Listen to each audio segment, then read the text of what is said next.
your favorite shopping destination, Value Zone Hypermart. ఇప్పుడు మన అమీర్పేట్లో pillar number 1081 వద్ద.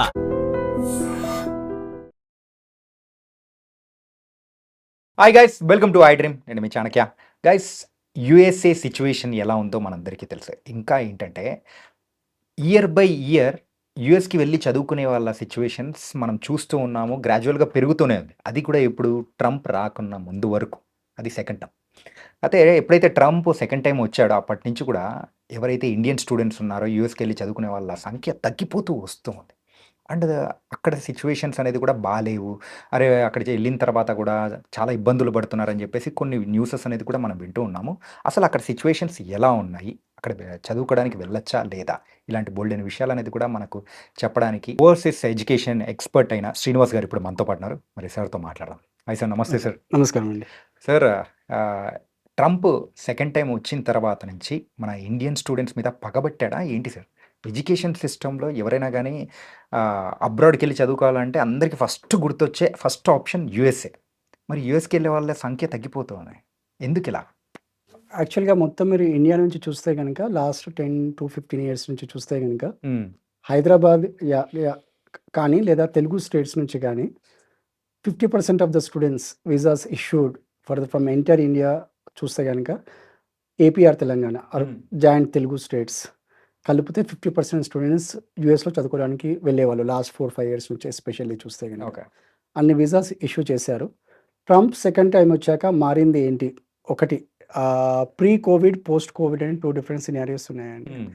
ప్రీ కోవిడ్ ముందు వరకు యూఎస్ యూనివర్సిటీస్లో చాలా మందికి వెల్కమ్ చేశారు. సింపుల్ టెస్ట్లు అంటే ఎంట్రీ లెవెల్ రిక్వైర్మెంట్స్ చాలా వరకు తగ్గించారు. తగ్గించడంతో అసలు యూఎస్కి వెళ్దాం అనుకునే వాళ్ళు లేదా ఇంతకుముందు ఎప్పుడో వెళ్దాం అనుకునే వాళ్ళు కూడా వెళ్ళిపోయారు.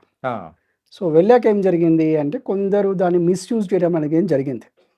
నేను ఓన్లీ తెలుగు స్టూడెంట్స్ అని అనట్లేదు, ఓవరాల్గా ఇండియా నుంచి maybe some parts of Punjab కావచ్చు, గుజరాత్ కావచ్చు, లేదా ఇంకొన్ని పార్ట్స్ ఆఫ్ ఇండియా నుంచి కావచ్చు. ఒక స్టేట్ అని చెప్పలేను కానీ ఓవరాల్గా మిస్యూజ్ అనేది జరిగింది. చాలామంది ఆ కాలేజీలోకి వెళ్ళడము, దాని గురించి పెద్ద యూనివర్సిటీ పైన వీసాకి వెళ్ళడము, అక్కడ నుంచి చిన్న కాలేజీకి షిఫ్ట్ అవ్వడము, ఇలాంటివన్నీ జరిగాయి. And at the same time economy of the US ఇప్పుడు లాస్ట్ 2-3 ఇయర్స్ నుంచి తీసుకుంటే కన్నా కొంచెం ఛాలెంజింగ్ సిచ్యువేషన్లో ఉంది. Very it use to rule the world technology పరంగా కానీ దేని పరంగా కానీ. ఇప్పుడు ఆ ఎకనామీ అనేది కొంచెం స్లో డౌన్ అవ్వడం వల్ల సో వాళ్ళకి నెట్ మైగ్రేషన్ మొత్తం నెట్ ఇమిగ్రేషన్ తగ్గించాలి అనే వన్ ఆఫ్ ద స్లోగన్ తోటే ట్రంప్ అనేది ప్రెసిడెంట్గా ఎలెక్ట్ అయ్యారు. సో అది అయినప్పుడు దాన్ని ఇంప్లిమెంట్ చేయాలి, ప్లస్ ఈ వాంటెడ్ టు డూ దట్ అనేది కొన్ని ఆశ్చర్యకరమైన పాలసీస్ కింద తీసుకొచ్చారు, నో డౌట్. అండ్ ఎస్పెషల్ ఇవాళ మార్నింగ్ న్యూస్ ఏంటి అంటే పొద్దున్న లేవగానే ఇప్పుడు H1B అనే దానికి $1 lakh కంపెనీ పే చేస్తేనే ఆ స్పాన్సర్షిప్ అనేది యాక్సెప్టబుల్ అని వచ్చారు. ఇది $1 lakh. ఇది ఒక పిడుగు లాంటి వార్తనే చెప్పాలి, టు బీ ఆనెస్ట్. H1B ఎవరైతే అప్లై చేస్తున్నారో, సో జనరల్గా 85,000 వరకు ఇది మామూలుగా లాటరీ సిస్టంలో ఉండేది. అప్పుడు సుమారుగా $1,700 to $4,200 I think is the highest. $4,200 or $4,500 was highest with lottery system. 85,000 visas ఉండేవి. ఇప్పుడు అది ఒక్కసారిగా 1,700 to ఆర్ ఈవెన్ మీరు 4,000 తీసుకున్న 22 టైమ్స్ దాని బిన్ ఇంక్రీస్డ్. అంటే $1,00,000 అంటే సుమారుగా 85 లక్షల నుంచి 90 లక్షల వరకు మన ఇండియన్ కరెన్సీలో ఒక కంపెనీ స్పాన్సర్ చేస్తేనే ఇప్పుడు H1B వెళ్ళడానికి. అంటే ఇది ఇవాళే వచ్చింది క్లారిటీగా, ఇది దేనికి అప్లై అనేది మేబీ ఒక 1 వీక్లో తెలుస్తుండొచ్చు. బట్ సూచనాప్రాయంగా చెప్పాలి అంటే ఇప్పుడు ఇది మాత్రం డైరెక్ట్గా H1B మీద వెళ్ళాలి అనుకునే వాళ్ళకి మాత్రం చాలా ఇబ్బందికరమైన సిచ్యువేషన్ అని చెప్పొచ్చు. ఓకే. అంటే అక్కడికి వెళ్ళిన తర్వాత అయినా కానీ జాబ్ ఆపర్చునిటీస్ విషయంలో అయినా కానీ ఇబ్బందులు జాబ్ ఆపర్చునిటీస్ అంటే ఎవరైతే part time job, full time job అని 2 ఉంటాయండి. జనరల్గా ఆన్ క్యాంపస్ అన్ని యూనివర్సిటీస్ ఒక సెమిస్టర్ తర్వాత 20 hours per week అనేది లీగల్గా పర్మిట్ ఉంటుంది. జనరల్గా మన స్టూడెంట్స్ అందరూ ఇంటర్న్షిప్స్ ద్వారా కానీ లేదా అసిస్టెంట్షిప్ ద్వారా కానీ వర్క్ చేసుకుంటారు. కాకపోతే అంతకుముందు గవర్నమెంట్ కొంచెం లిబరల్గా ఉండడం వల్ల కొందరు స్టూడెంట్స్ వెళ్ళడము, ఎక్స్ట్రా అవర్స్ పనిచేయడము ఇలాంటివి చేశారు. సో చేయడం వల్ల అది అబ్యూజ్ అయింది అనే సిస్టమ్ తోటి ఇప్పుడు ట్రంప్ వచ్చాక బాగా స్ట్రిక్ట్ చేశారు. ఓకే. అంటే ఆయన ఏమంటారు 20 అవర్స్ పర్ వీక్ అన్నప్పుడు 20 అవర్స్ పర్ వీకే చేసుకోవాలి. అంతకన్నా ఎక్కువ చేసుకోకూడదు.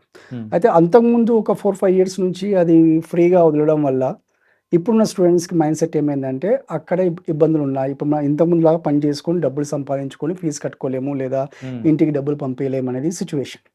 Which is fact also. అంటే నాట్ ఓన్లీ అమెరికానే కాదు, ఓవరాల్‌గా మీరు వెస్టర్న్ కంట్రీస్ ఎక్కడ తీసుకున్నా ఇప్పుడు ఈ స్లో డౌన్ అనేది మాత్రం ఎక్కడైనా స్పష్టంగా కనిపిస్తుంది. ఓకే.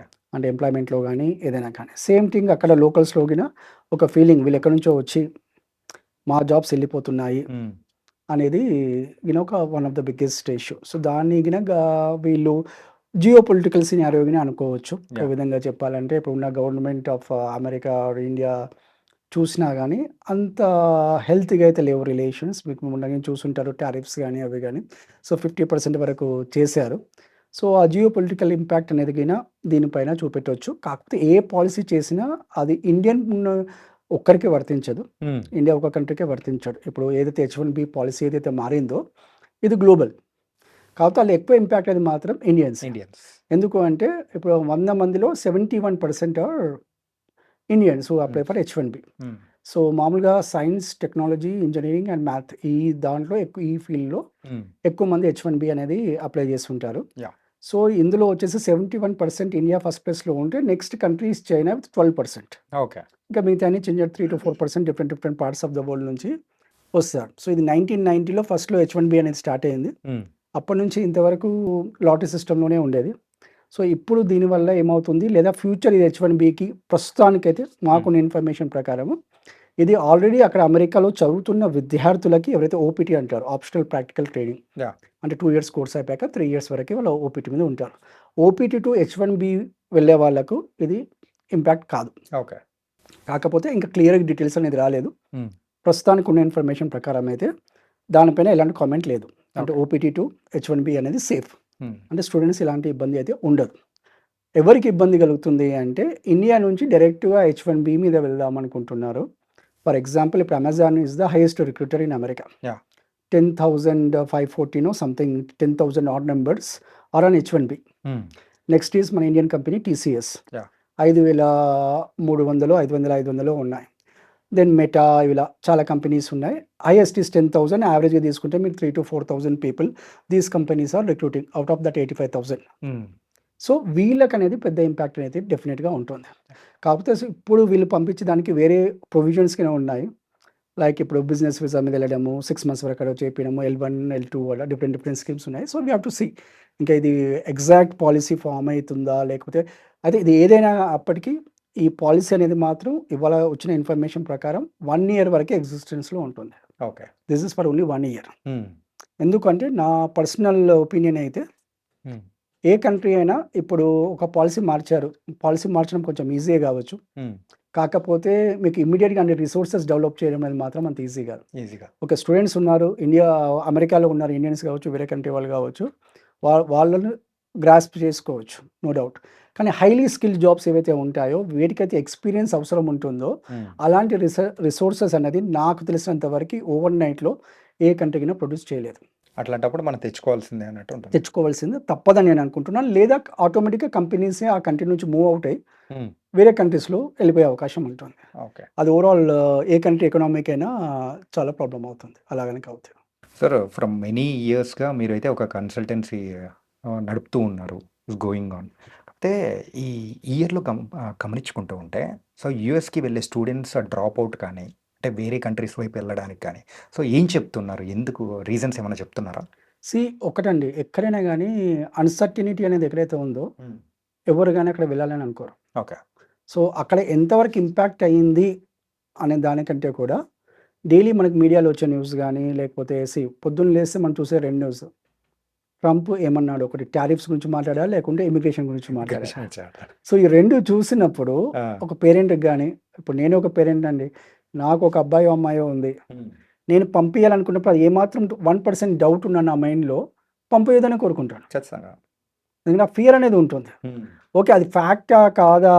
అని ఎంతమందికి తెలుసు? ఎంతమందికి అవేర్‌నెస్ ఉన్నది అనేది చాలా తక్కువ.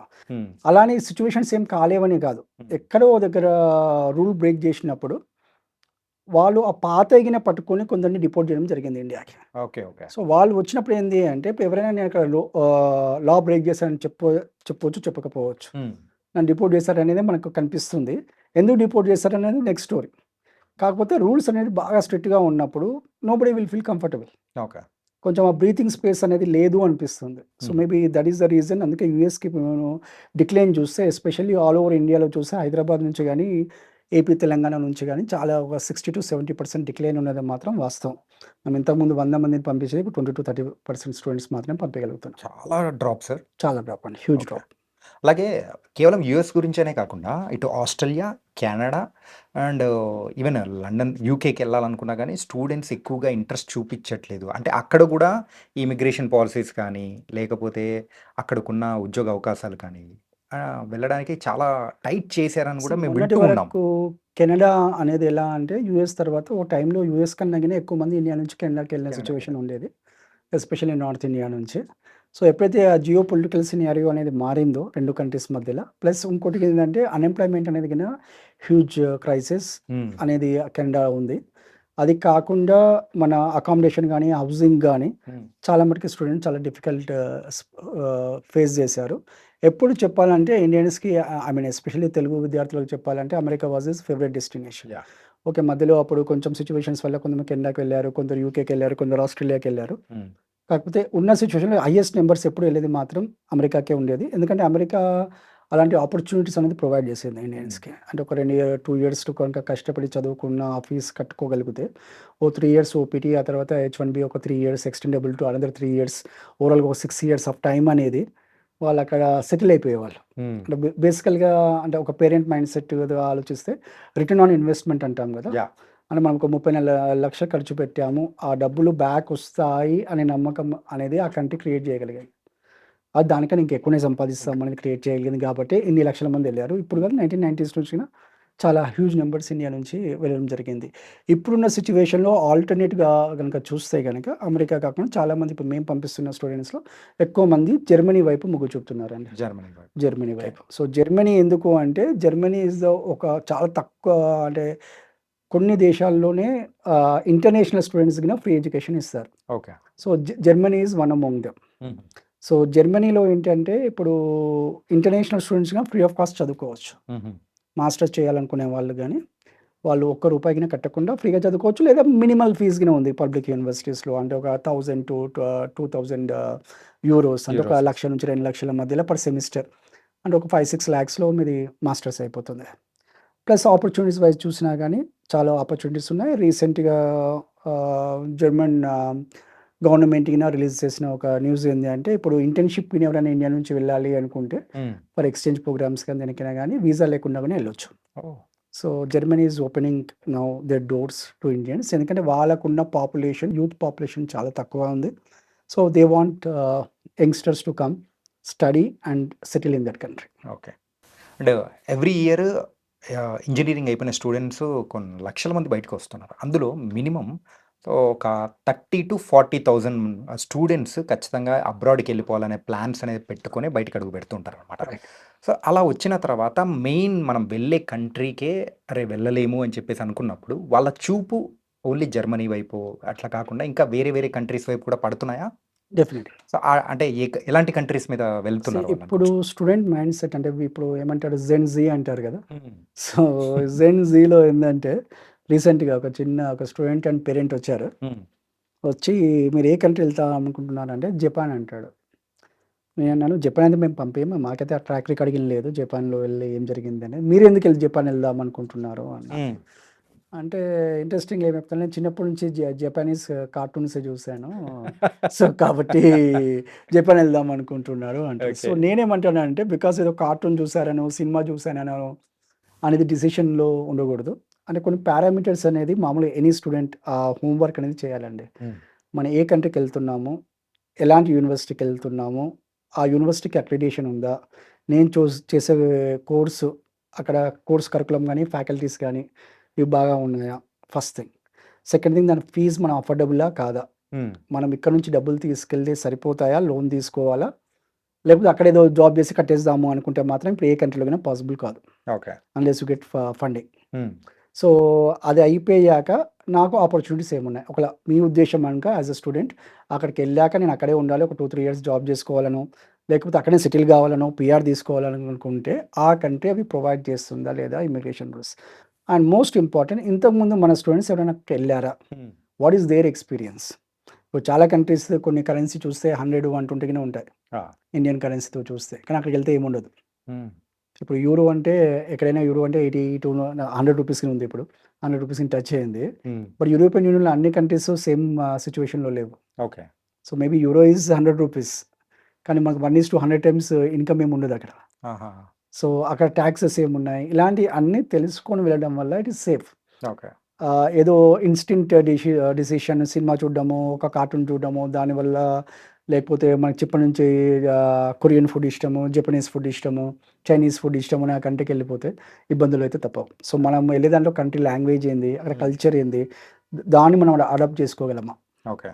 So, that is the biggest challenge. ఇప్పుడున్న దాంట్లో adaptability is the next thing అండి. అంటే ఇప్పుడు ఇంతకుముందు ఏందంటే ఒక ఐటీ అప్పుడు ఇండస్ట్రియల్ రెవల్యూషన్ వస్తే 20, 30 ఇయర్స్ ఉంది. లేకుంటే ఐటీ రెవల్యూషన్ వస్తే ఒక 15, 20 ఇయర్స్ ఉండే. తర్వాత యాప్స్ అన్నారు. ఇప్పుడు ఏఐ అంటున్నారు. డీప్ సీక్ అంటున్నారు. సో, ఇలాంటి రకరకాలుగా మారుతున్నాయి. మీరు దేని term as time goes on 20 years నుంచి 10 ఇయర్స్‌కి వచ్చింది. 10 ఇయర్స్ నుంచి 5 ఇయర్స్‌కి వచ్చింది. రేపు టెక్నాలజీ 5 ఇయర్స్ నుంచి 1 ఇయర్‌గిన ఉంటదో మారే ఉండదో అవకాశాలు మారే కూడా అవకాశాలు ఉంటాయి. అయితే ఖచ్చితంగా ఉన్నాయి. సో, ఇప్పుడు క్వెషన్ ఏంది అంటే అడాప్టబిలిటీ. నువ్వు ఎంత క్విక్‌గా ఆ కండిషన్స్‌ని అడాప్ట్ చేసుకోగలుగుతావో those will be the survivors. Okay. So, adaptability is the biggest thing that what is the next generation has to think about. అంటే రీసెంట్‌గా చూస్తున్నాం సార్. యూరోపియన్ కంట్రీస్‌లో మనకు ఇండియన్‌కి అంటే ఇండియన్స్ ఉన్న చాలా తక్కువ కమ్యూనిటీ వాళ్ళు కూడా సో, ఇప్పుడు అక్కడికి వెళ్ళడం అనేది కూడా పెరుగుతున్నారని కూడా చూస్తున్నాం. లైక్ ఐర్లాండ్ కానీ, స్విట్జర్లాండ్ కానీ right. And Romania, Netherlands all different కంట్రీస్‌కి కూడా ఇప్పుడు ఎక్కువ మంది వెళ్తున్నారని కూడా చూస్తున్నాం. సో, బేసికల్‌గా మేము అంటే మా ఇండస్ట్రీలో we call it as big 4. అంటే US, UK, Australia, Canada. Canada.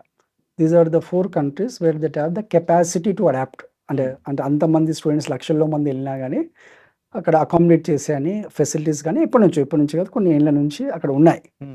So, when you go to some other country like Ireland ఉంది for example. Ireland is very popular for IT and pharma. Okay. ఇప్పుడు మన Facebook head క్వార్టర్స్‌కి ఇప్పుడు ఐర్లాండ్‌లో ఉంది. కాకపోతే question ఏంటి అంటే ఎంతమంది స్టూడెంట్స్ తీసుకో అక్కడ ఎన్ని ఇన్‌స్టిట్యూషన్స్ ఉన్నాయి? గట్టిగా చూస్తే గానీ 15, 20 యూనివర్సిటీస్ లేవు. సో, 15, 20 యూనివర్సిటీస్ లేని చోట మనలో నుంచి ఇక్కడ లక్షల మంది వెళ్తే వాళ్ళని అకామిడేట్ చేసుకోగలుగుతుందా? Okay. Okay. So, the challenge is with first ఇప్పుడు ఐర్లాండ్ మొత్తం కంట్రీ తీసుకున్న చిన్న మన స్టేట్ అంతగానే ఉండదు. అండ్ అందులో మొత్తం Dublin city is the capital. And డబ్లిన్‌లో లెట్స్ ఒక 30, 40 లాక్స్ పాపులేషన్ ఉందండి. మీరు సెకండ్ లార్జెస్ట్ సిటీ తీసుకున్నా, కార్క్ గానీ ఇంకో తీసుకున్నా 1,00,000 జనాభా ఏం లేదు. సో, అక్కడ ఏం ఆపర్చునిటీస్ ఉంటాయి అనేది గానీ మనం ఉన్నాయి కంపెనీస్, ఎంఎన్‌సీ కంపెనీస్ చాలా ఉన్నాయి. టాప్ ఫార్చ్యూన్ 500 కంపెనీస్ చాలా ఉండొచ్చు. కాకపోతే వాటి కెపాసిటీ మన టీసీఎస్‌కి అక్కడ ఉంది డబ్లిన్‌లో. కాకపోతే వాళ్ళ కెపాసిటీ ఇక్కడ 1000 మందిని తీసుకునేది అక్కడ 50 మందే ఉండొచ్చు. అక్కడ కంపెనీ ప్రెజెన్స్ ఉండొచ్చు. యాహ్! సో, ఎంతమందిని అకామిడేట్ చేసుకోగలదు ఒకటి. దానికన్నా ముఖ్యంగా ఏంది అంటే మీరు చదువుకోవడానికి వెళ్ళినప్పుడు ఎక్కడికైనా వెళ్ళొచ్చు. కాకపోతే మీరు అక్కడే జాబ్ చేయాలనుకుంటున్నారా? చదువుకొని బ్యాక్ వచ్చేయాలనుకుంటున్నారా? ఓకే. సో, చదువుకోవడమే అయితే ఐర్లాండ్ వెళ్ళొచ్చు, జర్మనీ వెళ్ళొచ్చు, నెదర్లాండ్స్ వెళ్ళొచ్చు, ఎక్కడికైనా వెళ్ళొచ్చు. ఐర్లాండ్ ఒక బెనిఫిట్ ఏంటంటే అండి English speaking. Basically 90% of the people Irish కన్నా ఇంగ్లీషే మాట్లాడతారు. సో, కాబట్టి యూకే లాగానే ఐర్లాండ్ గిన English speaking country. Okay. So, కాబట్టి ఒక లాంగ్వేజ్ బ్యారియర్ అయితే ఉండదు. అదే మీరు యూరోపియన్ యూనియన్‌లో ఏ కంట్రీకి వెళ్ళినా అక్కడ ఇప్పుడు ఫ్రాన్స్ వెళ్తే ఫ్రెంచ్, జర్మనీ వెళ్తే జర్మన్ లాంగ్వేజ్ అలా డిఫరెంట్ కంట్రీ. కాకపోతే అందులో గిన నెదర్లాండ్స్‌లో చాలా మందికి ఇంగ్లీష్ మాట్లాడతారు. ఓకే. సో, మన లాంగ్వేజ్ అనేది చూసుకోవాలి. ఇప్పుడు ఉన్నదంటే నన్ను అడిగితే గనుక what is the best country in the European యూనియన్‌లో అంటే గనుక Germany is one country. Definitely అన్ని ఆపర్చునిటీస్ ఉన్నాయి కాబట్టి మన స్టూడెంట్స్ 90% మంది అక్కడ చదువుకున్నాక అక్కడ సెటిల్ అవ్వడము, కొన్ని రోజుల్లోనే జాబ్ చేయాలనుకుంటారు కాబట్టి so, it is better country then any other country in the European Union. Yeah! Sir as per your knowledge please sir tell me ఏంటంటే ఎవరైతే అబ్రాడ్ స్టడీస్‌కి వెళ్తూ ఉన్నారో వాళ్ళు తీసుకోవాల్సిన జాగ్రత్తలు అంటే ఏం చెప్తారు? The primary rules. So, basically ఏందంటే అండి రూల్స్ కన్నా ముఖ్యంగా ఏందంటే వాళ్ళ పర్పస్ అనేది క్లారిటీగా ఉండాలి. Okay. What they want to and why they are going. So, ఇప్పుడు ఒక చిన్న ఏంటంటే ఎక్కడైనా సరే ఒక కంట్రీకి వెళ్ళిపోవాలి. అంటే ఇప్పుడు నేను ఫారెన్ వెళ్ళాను, ఫ్రెండ్స్ ఉన్నారు, ఒక 4 ఫోటోలు దిగాను, ఫేస్‌బుక్‌లోనో, ఇన్‌స్టాగ్రామ్‌లో పెట్టాను. If that is motivating you then it's not the real reason or purpose. మీరు ఎళ్లి అంటే నన్ను గనుక అంటే బికాజ్ నేను చాలా యూనివర్సిటీలో చాలా కంట్రీలో చూసాను. నాకు కనిపించిన ముఖ్యమైన డిఫరెన్స్ ఏంది అంటే, ఇక్కడ లేనిది అంటే ఇక్కడ మొత్తానికి లేదని అని అనను. చాలా యూనివర్సిటీస్‌లో లేనిది అక్కడ ఈజీగా అవైలబుల్. ఏంటి అంటే ఫెసిలిటీస్ అక్కడ ఏదైతే యూనివర్సిటీస్‌లో ఉంటాయో, జస్ట్ ఫర్ ఎగ్జాంపుల్ ఒక హ్యూమన్ ఐ మీన్ ఒక నర్సింగ్ సెంటర్ ఉందనుకుందాం. లేదా ఒక హాస్పిటల్ ఉందనుకుందామండి. హ్యూమన్ ఆండ్రాయిడ్స్‌ని అక్కడ పెట్టి ఒక్కొక్క దానికి అదే ఒక ల్యాబొరేటరీకి వాళ్ళు 1 బిలియన్ లాంటి పౌండ్స్ కానీ, డాలర్స్ కానీ ఖర్చు పెడతారు. అలా 8-9 బాడీస్ మీద ఇక్కడ పల్స్ పెట్టినా, బ్లడ్ తీసినా అని same they will create that I mean experience for you. అంటే మీకు అలాంటి ఎక్స్‌పీరియన్స్ అనేది మన ఇండియాలో చాలా తక్కువ. ఓకే. సో, ఆ ప్రాక్టికల్ ఎక్స్‌పోజర్ అని మనం అంటాం. జనరల్‌గా ప్రాక్టికల్ అంటే ఏదో ప్రాక్టీస్ చేయడం అని కాదు. కాకపోతే ఆ ఫెసిలిటీస్ లేదా ఒక మెకానికల్ ఇంజిన్ డిపార్ట్మెంట్ ఒక ఫార్ములా 1 కార్ చేస్తున్నారనుకోండి. ఒక కార్‌కి ఒక ₹1,00,00,000 వరకు ఖర్చవుతుంది. అలాంటి స్టూడెంట్స్‌కి ఇచ్చారు యాక్సెసిబిలిటీ అనేది ఇస్తున్నారు. సో, మనం ఇక్కడ ఐఐటీస్‌లో, ఐఐఎమ్స్‌లో లేదా ఇంకో పెద్ద ఇన్‌స్టిట్యూట్‌లో ఉన్నాయి కావచ్చు. కాబట్టి నిజంగా అందరూ మనం అలాంటి ఇన్‌స్టిట్యూట్‌లో చదువుకోలేము. ఈవెన్ డబ్బులున్నా చదువుకోలేరు. ఓకే. ఎందుకంటే ఇక్కడ ర్యాంక్ రాందే మనం ఆ ఇన్‌స్టిట్యూట్‌లో ఎంటర్ కాలేము. సో, యూఎస్‌లోనో, యూకేలో ఏందంటే ఇప్పుడు మన ఐఐటీ లాంటి మేబీ 500, 600 అదర్ యూనివర్సిటీస్ ఉన్నాయి కాబట్టి అక్కడ మన డబ్బుంటే గనుక చదువుకోగలం. లేదా ఎక్స్‌ట్రీమ్‌లీ అకాడమికల్లీ స్ట్రాంగ్ ఉంటే స్కాలర్‌షిప్ ఫండింగ్ పైన గాని చదువుకోగలం. ఓకే. సో, ఇలాంటి సిట్యుయేషన్స్‌లో మనకి ఇక్కడ రానప్పుడు అది ఒక ఆపర్చునిటీ లాగా తీసుకొని హ్మ్. ఆ నాలెడ్జ్ గెయిన్ చేసుకోవడానికి వెళ్ళాలండి. ఓకే. అంటే ప్రతి జాబ్‌కి ఎక్కడైనా జాబ్ అది ఇండియాలోనే కావచ్చు, అమెరికాలోనే కావచ్చు, రేపు ఫ్యూచర్‌లో ఇండియా గాని డెవలప్ కావచ్చు అమెరికా కన్నా. సో, అయినప్పుడు ఏ జాబ్ రోల్‌కైనా ఒక సర్టెన్ స్కిల్స్ అనేది అవసరం ఉంటది. ఓకే. ఆ సర్టెన్ స్కిల్స్ అనేది మనం డెవలప్ చేసేది ఒక యూనివర్సిటీ మాత్రమే. లేదా ఒక ఇన్‌స్టిట్యూషన్ మాత్రమే. సో, ఆ రైట్ ఇన్‌స్టిట్యూషన్‌ని నేను పికప్ చేసుకుంటున్నానా లేదా? ఓకే. సో, చాలామంది చేసే మిస్టేక్ ఏందంటే ఏ కోర్స్‌కెళ్ళాలి? హ్మ్. అంటే ఏ కోర్స్‌కెళ్ళాలని అడగడం తప్పులేదు. కానీ చాలామంది అడిగేది ఏందంటే ఏ కోర్స్‌కెళ్తే ఎక్కువ సాలరీ వస్తుంది. సో, ఆల్వేస్ సాలరీ గురించే కాకుండా ఏది మనం బాగా చేయగలమో ఓకే. ఏది డిమాండ్ ఉండి చూసుకొని తప్పులేదు. కానీ డిమాండ్ ఉన్నది దాన్ని ప్రతి ఒక్కరు చదవలేరు. మనకు సూటబుల్ కావాలి. మనకది అర్థం కావాలి. మనం అర్థం చేసుకొని మనం చదవగలగాలి. అవును సార్. ఇప్పుడు ఆర్టిఫిషియల్ ఇంటెలిజెన్స్ అంటున్నారు. ప్రతి వాళ్ళు ఆర్టిఫిషియల్ ఇంటెలిజెన్సే అవుతే ఇలాంటి బిల్డింగ్ ఎవరు కట్టాలి? మీలా ఇంటర్వ్యూ తీసుకునే వాళ్ళు ఎవరు ఉండాలి? So, yeah! ప్రతి జాబ్‌కి certain skill set are required. ఆ స్కిల్ సెట్‌లో మనం ఉన్నామా? మన హ్యూమన్ పొటెన్షియల్‌కి అది మ్యాచ్ అవుతుందా? యాహ్! అనేది ఒక కెరియర్ కౌన్సిలర్‌తో హెల్ప్ తీసుకొని, అండర్‌స్టాండ్ చేసుకొని, దాన్ని మనం బ్రెయిన్ మ్యాపింగ్ చేసుకొని, ఆ కరెక్ట్ సూటబుల్ కోర్స్ అని చేసుకుంటే ఫర్ ఎగ్జాంపుల్ ఇందాక మీరు మాట్లాడుతూ చెప్పారు. మీరు ఒక ఇంజినీరు ఇప్పుడు you become a journalist yeah! Right? Or interviewer ఏమంటారు? ఇంటర్వ్యూయర్ అంటే రైట్. జర్నలిస్ట్. జర్నలిస్ట్ అంటారు. సో, మీరు చదివిన చదువుకి, మీరు చేస్తున్న ప్రొఫెషన్‌కి అంటే ప్రేమించింది ఒకరిని, పెళ్లి చేసుకుంది ఒకరినిలాగా ఉంది. సో, ఎందుకు అవుతుంది అలా? ఎందుకు అంటే మీరు ఇంజినీరింగ్ చదివేటప్పుడు అందరూ కలిసి ఇంజినీరింగ్ చేశారు. నేను ఇంజినీర్ అయిపోదాం అనుకోని ఇంజినీర్ ఉంటారు. అందరూ కంప్యూటర్ సైన్స్ తీసుకున్నారని మీరు కంప్యూటర్ సైన్స్ తీసుకొని ఉంటారు. So, same thing most of the students అంటే లక్షల మంది ఇంజినీర్స్ బయటకొస్తున్నా ఆ రిక్వైర్డ్ స్కిల్స్ అనేది చాలా తక్కువ మందికే ఉంటున్నాయి. ఎందుకు అంటే వాళ్ళు అనుకున్నది ఒకటి, వాళ్ళు చేస్తున్నది ఒకటి. అంటే ఆ క్లారిటీ అనేది లేదు. ద బిగ్గెస్ట్ థింగ్ నన్ను అడిగితే ఒక 1 లైన్‌లో చెప్పాలంటే have the clarity. Okay. What you want and why you want. Why do you have that burning desire అంటే దెన్ గో ఫర్ ఇట్. లేదు అంటే మీ స్కిల్స్ ఏమున్నాయి? ఆ స్కిల్స్‌కి అందరూ సేమ్ కాదండి. Every student is different. Yeah! కొందరు ఆర్ట్స్‌లో బాగుండొచ్చు, కొందరు టెక్నాలజీలో కొందరు లాజికల్‌గా థింక్ చేస్తుండొచ్చు, కొందరు ఎమోషనల్‌గా థింక్ చేస్తుండొచ్చు. మన స్కిల్స్ ఎక్కడున్నాయి? మనం ఫస్ట్ నో యువర్ సెల్ఫ్ అంటాను నేనైతే.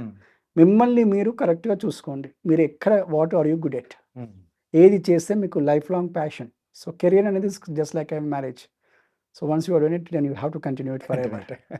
So, that's what I say. So, అదే కంట్రీ అయినా పర్లేదు. కాకపోతే అదర్ ఫ్యాక్టర్స్ ఇది ఒక్కసారి మీకు క్లారిటీ వచ్చాక ఫీజ్ ఎంతుంది?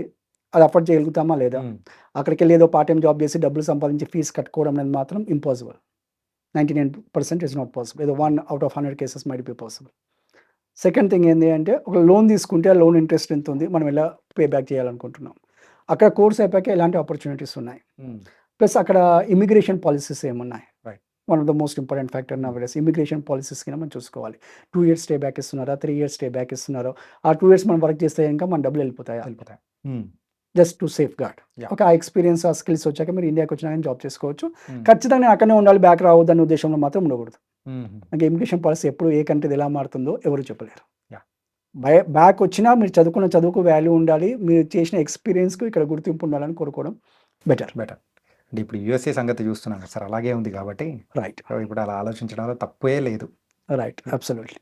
And so nice sir. ఏంటంటే యూఎస్ఏ సంగతులు అండ్ అక్కడికి వెళ్ళి చదువుకుందాం అనుకున్న వాళ్ళకైనా కానీ అండ్ లేటెస్ట్గా మీరు చెప్పింది అయితే H1B వీసాకి అయితే $1,00,000 కంపెనీ పెట్టాలి, స్పాన్సర్ చేయాలనేటప్పుడు ఒక పిడుగు లాంటి వార్త. పిడుగు కాదు, అంతకంటే పెద్దది ఏదైనా చెప్పుకుంటే బెటర్ ఏమో. సో ఈ కైండ్ ఆఫ్ న్యూసెస్తో కూడా చాలా చాలా చక్కటి చెప్పారు sir. So thank you so much sir. Thank you. And for more videos, Please subscribe to iDream. Please subscribe to iDream. Please subscribe iDream. And please subscribe to iDream. For more videos, subscribe to iDream. please like, share, and subscribe to the channel. Congratulations, iDream. Subscribe to iDream. Subscribe to iDream. So subscribe to iDream Media. iDreamకి iDream team అందరికీ huge congratulations. Please subscribe iDream Media. Please subscribe to iDream. Subscribe iDream. Please subscribe to iDream. iDream అంటే నా కళల ఛానల్ను subscribe చేసుకున్న నోరు తిరుగుతలేదు, మీరైతే గంట గుర్తు కొట్టండి. For more such videos, please subscribe to iDream. Subscribe to iDream. Please subscribe to iDream. Please subscribe iDream Media. Please do subscribe to iDream. Please subscribe to iDream Media. For best entertainment and information, please subscribe iDream. And don't forget to subscribe to iDream.